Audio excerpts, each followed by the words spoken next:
From things in the air to new things for our bodies, join me as we explore 2050. What would be the future in the year technology? 2020. And if we're being honest with ourselves, technology is incredibly advanced, and we're making strides that can push things even farther. We have cars that are much safer than they've been in the past decade, and we're even making fully electric cars that can help save the planet. There are even plans for self-driving cars and even self-driving Ubers that make the future of transportation very exciting. And that's just one technology that we're growing at a fast rate. What about all the others that are out there? What will technology be as we get closer and closer to 2050? Let's start with one that well and truly could happen very soon: drones.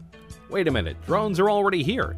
And yes, they are. But more times than not, the drones you are seeing are small, piloted by people who are just trying to have some fun, or the ones that are used by the military right now for strikes and surveillance.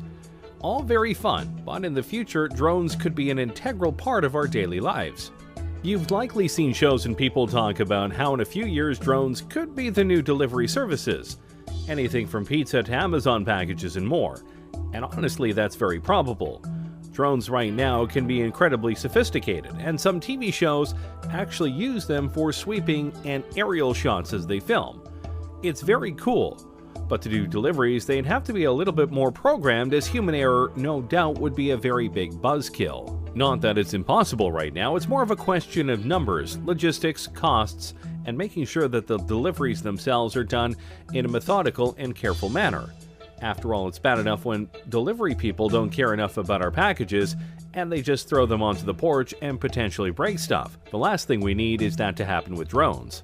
But by 2050, we may not only have drones delivering our packages, we might be looking up at the sky and seeing drones flying all over with incredible speeds and accuracy. And they potentially could be all run by AI. The potential is there, and by that point, various upgrades to drones and their programming will no doubt make them all the more efficient, durable, and quick. And potentially, they could go beyond basic deliveries for people and do emergency work. Imagine a drone taking a vital piece of medical material to a hospital to ensure it doesn't get stuck in traffic, or helping watch over an important convoy to let people know on the ground if there's trouble.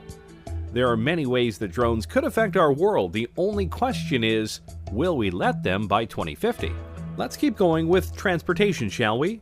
Right now, one of the biggest ways to get around the countries we live in are trains.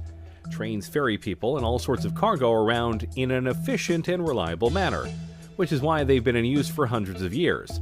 But if we're being honest here, while trains are efficient and reliable in certain ways, they aren't exactly fast, especially when it comes to passenger and freight trains.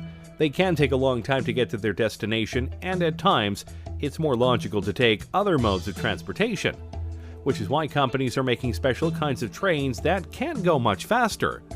You know of the magnetic trains of Japan, no doubt, but others like the Virgin Hyperloop are trying to push things even farther. Passengers or cargo are loaded into the Hyperloop vehicle and accelerate gradually via electric propulsion through a low-pressure tube. The vehicle floats above the track using magnetic levitation and glides at airline speeds for long distances due to ultra-low aerodynamic drag. Science fiction? Hardly. In fact, the first vehicle of the Hyperloop has already been tested and proven, and some larger tests are being scheduled for the next few years. And if this works, traveling across the country will be much faster. How much faster? The Hyperloop aims to send people shooting across the tubes that they make at a rate of about 600 miles per hour. Which means if they were able to do this across the entire United States from east to west, or vice versa, you could travel across the whole country in about 5 hours, give or take. Considering it would take much longer for a regular train ride or car ride, that's a big improvement. And they're planning to do this with not just people but cargo. Imagine being able to ship something in the morning on the west coast to the east coast and know it will get there before the day ends. That is quite impressive. Plus, the tubes would be built underground as to not disturb wildlife, and they will go and make it in a way where there are no carbon emissions. So they're fast, they're reliable, and they won't harm the planet. Seems like a win all around. Of course, you do have to wonder what it would be like to be on a 600 mile per hour train thing, but hey, We'll just find out soon.